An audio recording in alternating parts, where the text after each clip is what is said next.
This video lecture is based on section 2.2 Properties of Probability. Goal of probability. If you are given an experiment and a sample space, the objective of probability or the goal is to assign to each event a number P of A called the probability of the event A. And probability gives a precise measure of the chance that A will occur.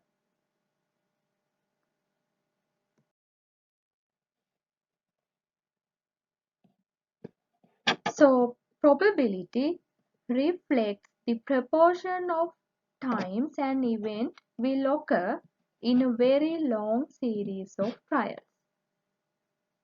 Suppose we are tossing a coin 30 times. So, number of trials of our experiment is going to be 30, right?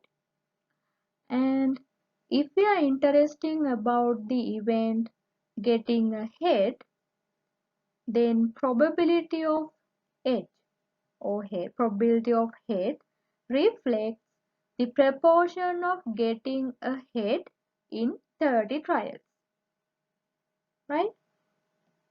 And remember that this probability is always in between the interval 0 and 1. If your probability is 0, if your probability is 0, that means that event is impossible. If your probability is 1, that event is certain. And if the probability of an event is 0.5, that means we have 50-50 chance. If it's more than 0.6, it will be an event likely to happen. Or if it's less than 0.5, that event is unlikely.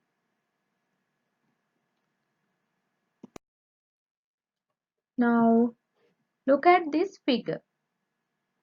Horizontal axis represents the number of rolls. So here we are considering rolling a die. And the y-axis represents the proportion of ones. That means number of ones in the total number of rolls divided by total number of rolls. So if you are look at the first few replications, right? So here it can be number of replications can be less than 500 here for this area. If you look at the points, the proportion of ones, we can see that the proportions fluctuates rather substantially, right? So if you look at the gaps between 2 points, the difference, those are very large differences, right? But if you are increasing the number of rolls, what happened to the proportion of ones? The fluctuations will be small, small and small, and they will stabilizes or converges to the value 0.167, right? So when we are increasing the number of trials, the probability of the proportion of ones will be converged to some value. So that's why we have to consider long runs instead of short runs.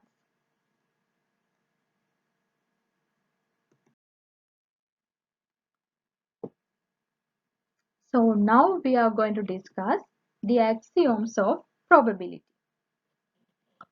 To ensure that the probability assignments will be consistent with our intuitive notions of probability, all assignments should satisfy uh, the axioms that we are going to discuss here. These axioms can also called as the basic properties of probability. First axiom says the probability P of A of any event A satisfies this condition.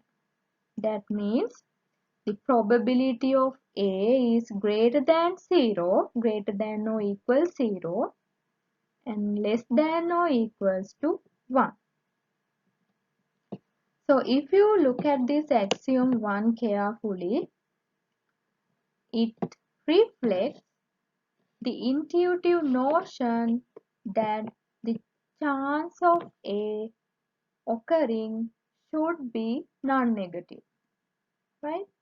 So this probability is non-negative. So axiom 1 says the chance of A occurring should be non-negative. Second axiom, if S is the sample space, then probability of the sample space is 1. Right? Probability of sample space is 1. So our sample space includes all the possible outcomes, and if you consider the probability of the sample space, it will be the maximum value of the probability. So here you can see the maximum value is 1. So axiom 2 says that the maximum possible probability 1 is assigned to the sample space.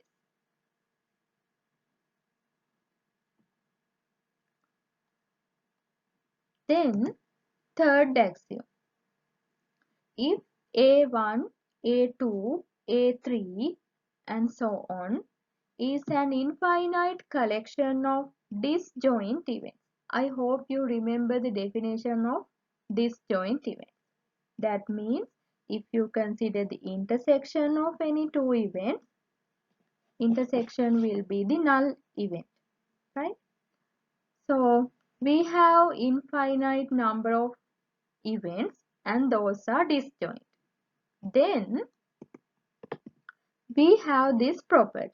If you consider the probability of the union of all events, it will be the sum of the probability of each event, right? So this third axiom says, it describes that if we wish the probability that at least one of a number of events will occur and no two of the events can occur simultaneously, then the chance of at least one occurring, the chance of at least one occurring is the sum of the chances of the individual events, right? Sum of the chances of individual events. So remember, here you have an infinite collection of events, disjoint events. And if you look at the proposition here, the proposition says that the probability of the null event is 0, right? So by using this proposition, we can derive the axiom 3 to a finite collection of disjoint events. So in this axiom 3 we have an infinite collection of disjoint events, but by using this property here, we can verify that this axiom 3 is valid for finite collection also.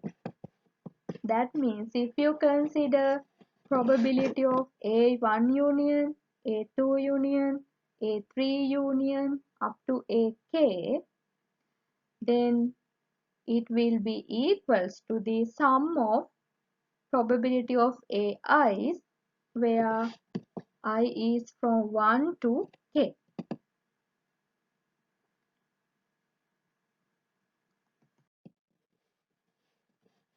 So you have three axioms of probability. Now by using those axioms, we can find some results. Consider any event A. Then we have this result.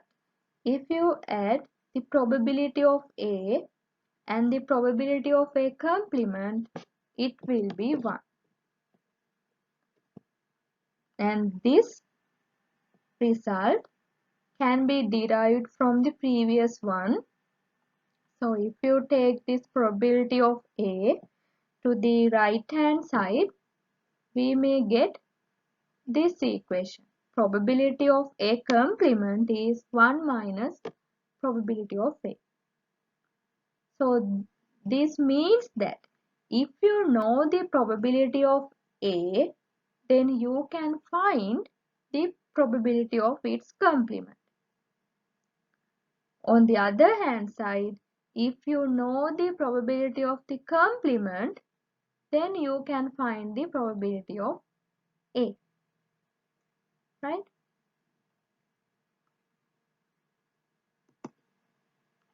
So if you consider the Venn diagram, we can verify this one easily. So here we have the sample space S denoted by the rectangle, and then we have the event A here denoted by the circle. So the shaded area is the A complement, right? Now if you consider the union of this set A and A complement, you will get the sample space, right? So we can write it here. A union A complement is the sample space. A and A complement, if you take the union, we will get the sample space. Now what I am going to do is consider the probability of both sides. Probability of A union A complement is probability of S. Now, if you look at these two events, we can see that these two events are disjoint. Two disjoint events, right? A and A complement are disjoint. So we can use the third axiom for this left hand side. If you use the third axiom, you can write this one as probability of A plus probability of A complement, right? So it will be probability of S. So we used third axiom. Now by the second axiom, we have probability of S is 1. So if I plug that value, you will get probability of A plus probability of A complement is 1. So we have this result here. By using this result, you can derive the second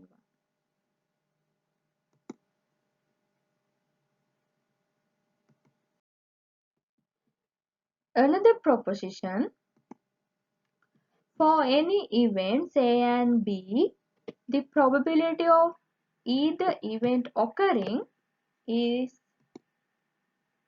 this. So remember that here these two events are very general. They can they don't need to be disjoint. If these two events are not mutually exclusive, then also we have this property. Remember, the third axiom is valid only if our events are disjoint. But here we don't have that restriction. You can consider any two events. The probability of the union of these two events will be the probability of A plus probability of B minus the probability of the intersection of both events. If you have one more events, then we can consider the union of three events as here. Again, add the probabilities of each event, then subtract the intersections of, consider two events and take the intersection. A intersection B, A intersection C, B intersection C. Then add the probability of A intersection B intersection C. Right? So if you know all of these probabilities one by one, then you can find the union here.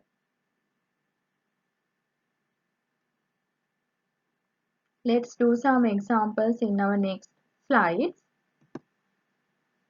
And remember that if our A and B are mutually exclusive, if those are mutually exclusive, the intersection probability of intersection will be 0. Right? Because A intersection B is the null event. So probability of a null event is 0. So this part becomes 0. Then again we have only probability of A plus probability of B.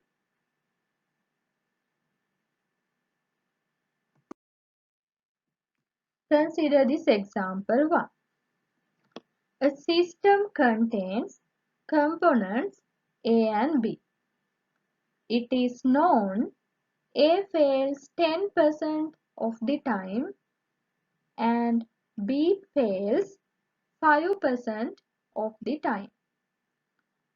And at least one of A or B fails 14.5% of the time. Find the probability both A and B fails. So if you are given the problem, remember that first you need to identify what are the events. What are the given probabilities? What are the probabilities that we need to find? So convert those problems or the known information into probability notation or set notation, right? So if you consider this example, there are two events. We can consider A as the part A fails, B as part B fails. Then what are the information you know? It is known that A fails 10%. So part A fails 10% of the time. That means probability of A is going to be 10%, right? 10 divided by 100. And B fails 5% of the time. So probability of B is 5 divided by 100. 0.05. Now at least one of A or B fails. So what is the set notation here? At least one of A or B. So either A or B or both. So that means we are given the probability of A union B. Probability of A union B is 14.5. Now what should you find? Probability both A and B fail. So A should be fail and B should be fail. So both parts must fail. So we have to find the probability of A intersection B, right? So then you can write down the known informations, known probabilities as the next step. So here we have all the probabilities. We know probability of A, probability of B, probability of A union B, and you have to find probability of A intersection B. Now you can use the result that we saw in our previous slide, this one. Be careful here. You know this term, and this term. You have to find this one. So you can take probability of A intersection B into the left hand side and take this union term into the right hand side, and then plug these values and simplify.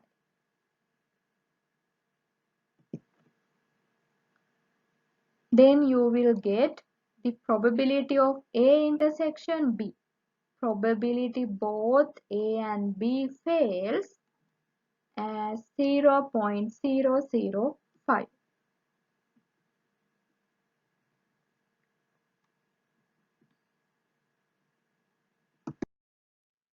Let's consider another example.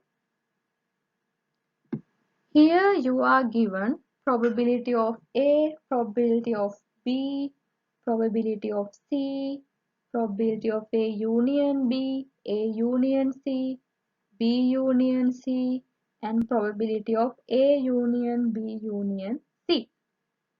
Right? You have to find probability of A intersection B intersection C.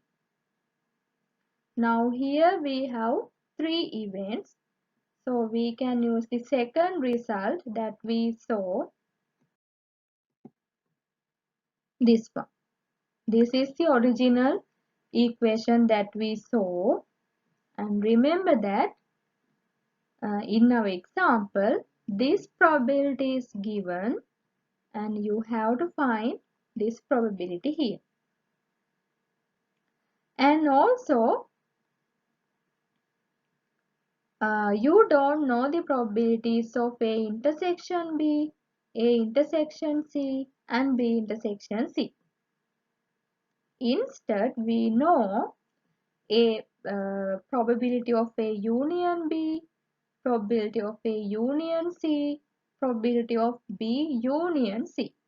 So we know all the union probabilities, but we don't know the intersection probability. But if you want to use this equation formula, you must know those intersection probabilities. So what should we do? After you take in this term into the left hand side, now you have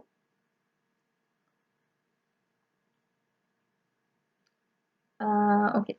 So here we can isolate this term in one side and take all the other terms into the other side. So now we have this equation.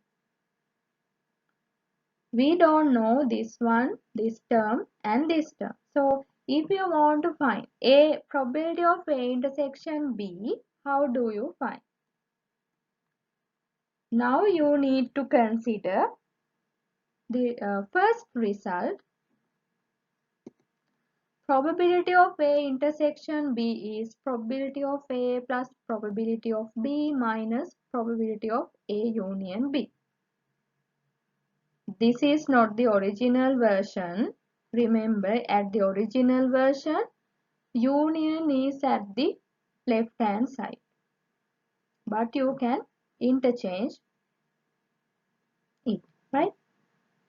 So plug the given values and you will get probability of A intersection B as 0.06. Now we need to find probability of A intersection C. You can write down the proposition here. Probability of A intersection C is probability of A plus probability of C minus probability of A union C, and plug the values and then simplify. So then probability of B intersection C.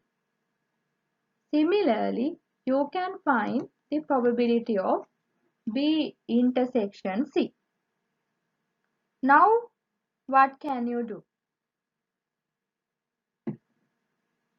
Now you know all the values for the right hand side in our equation. Now you can plug them and simplify.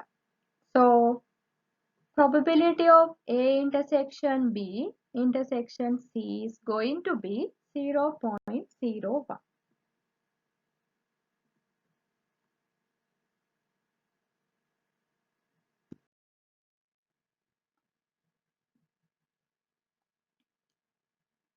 Determining probability. So here we are going to discuss a method to determine probabilities. For that, consider E1, E2, E3 and so on. Those are the outcomes in our sample space S, right? Then we know that events mean some subset of the outcomes in our sample space. So by using these outcomes, we can generate some events. Suppose if you have more than 2 events, we can call those events as compound events, right? If you have only one outcome at that event, we say simple event. So suppose there is an compound event A. It includes some outcomes from the sample space. Then the probability of compound event, probability of A, can be written as the sum of the probability of each outcomes in A, right? So consider the probability of each outcome in A and add them. Then you can get the probability of the compound event A.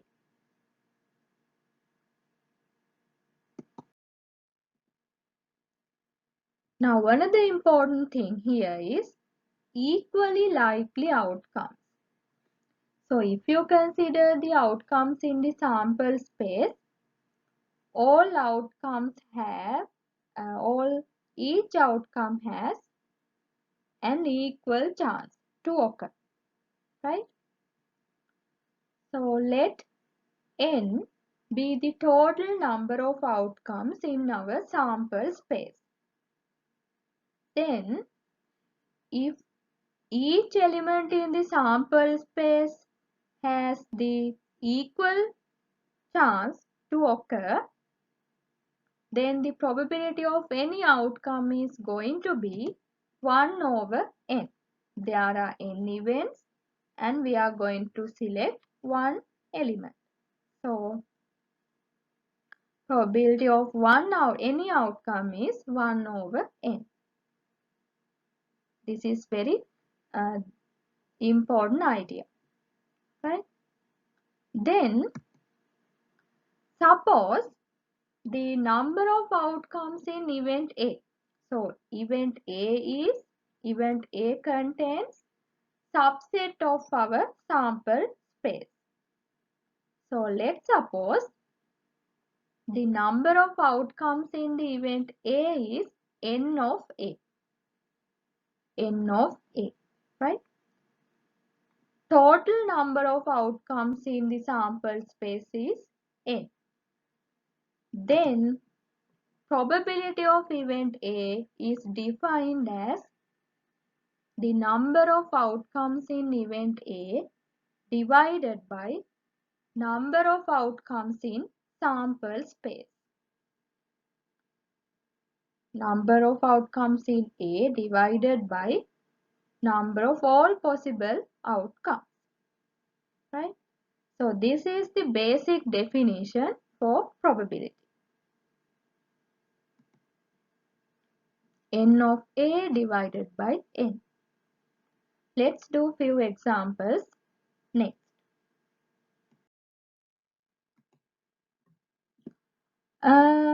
If we consider some simple experiments that result in equally likely outcomes, if you flip a coin, there are two possibilities, head or tail. Getting a head or tail are equally likely outcomes, right? If you roll a die, there are 6 numbers. Each number has an equal probability to select. Random sample an individual from a group. But be careful that we cannot say all the experiments have equally likely outcomes. All the experiments don't have that property, right? So consider this example. We have a deck of cards. Suppose a card is randomly selected from a deck of cards. How many cards are there in this deck? There are 52 cards, right? Then let A be the event of selecting a red card from the deck. What is probability of A? So the event A is selecting a red card from the deck. So what is the definition of the probability? Number of outcomes in event A divided by the number of outcomes in sample space. Right? So we have 26 red cards in this deck and there are 52 total number of cards. So what is the probability of getting a red card from the deck? N of A divided by N. N of A is 26, N is 52. So probability of A is 26 over 52, or you can simplify it, right? Next one, let event B be picking a diamond card. What is the probability of event B? So how many diamond cards are there? We have 13 diamond cards. So number of possible outcomes in event B, there are 13 diamond cards. So N of B is 30. But we have totally 52 cards. So you will get 13 divided by 52 as probability B. right? Third one, let event C be picking a king card. What is the probability of event C? Again, there are 4 king cards in this deck. So the probability of C is 4 divided by 52.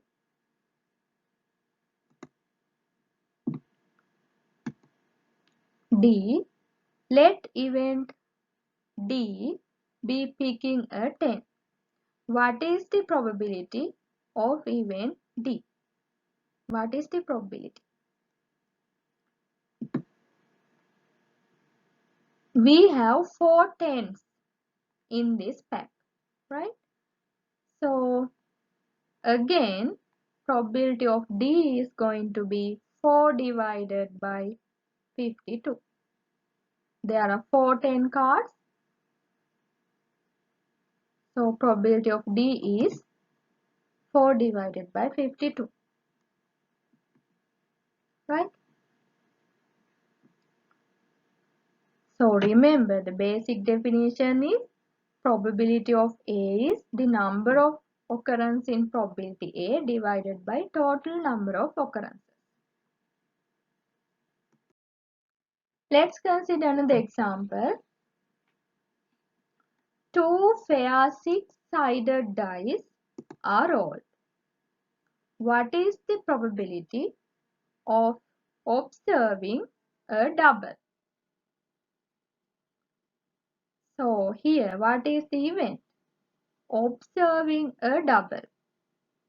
So you can consider A as the event of observing a double. That means both dice should give us the same number, right? So let A be the event of observing a double. Then you need to find n of A and n. So if you consider all the outcomes for this experiment, you can make a table. For one side, you can write the possible outcomes from one die. Then write down the possible outcomes for the second die. So both are from 1 to 6, right? Then you can label 1, 2, 3, 4, 5, 6. And here also vertically you can write 1, 1, 2, 3 up to 6. Then the observations will be 1, 1, 1, 2, 1, 3 up to 1, 6. And then 2, 1, 2, 2, 2, 3, so on. So if you construct the table, these are the all possible outcomes. So now, how many observations are there for event A? Observe a double. 1, 1, 2, 2, 3, 3, 4, 4, 5, 5, 6, 6. So we have 6 outcomes, right? So n of A is going to be 6. Now, what is the number of observations in the sample space? So this is our sample space. There are 6 times 6, 36 possible outcomes. So what is the probability of A? Probability of A is 6 divided by 36,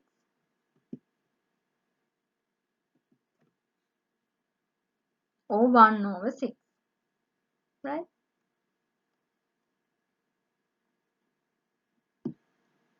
So we use the basic definition of the probability, basic definition of equally likely outcomes, probability with equally likely outcomes.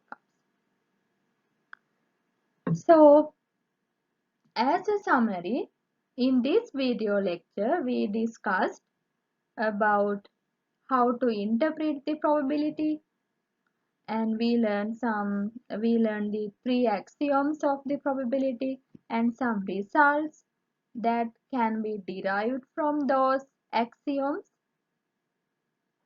and also we computed the probability of events with equally likely outcomes. So the probability of equally likely outcome can be computed by number of outcomes in the event divided by the number of outcomes in the sample space.